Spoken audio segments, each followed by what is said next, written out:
சிரிக்க ஒரு நாள் மட்டும் சிரிக்க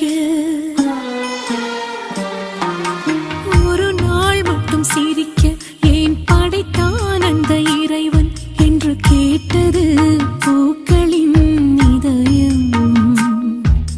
மறுநாள் அந்த செடியில் அந்த மலர் வாடிய பொழுதில் பட்டு கிடந்ததே இறைவனின் மனமும்.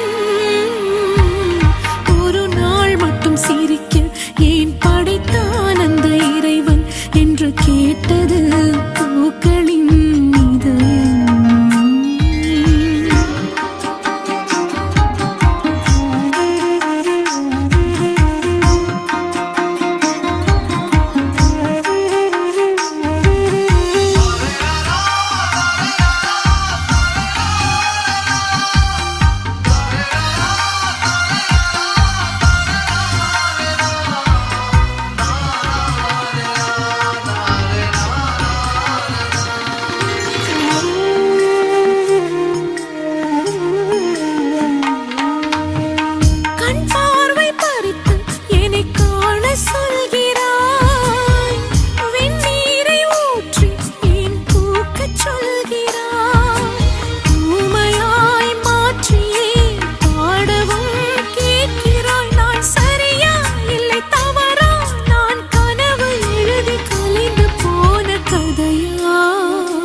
சிரிக்க ஏன் படை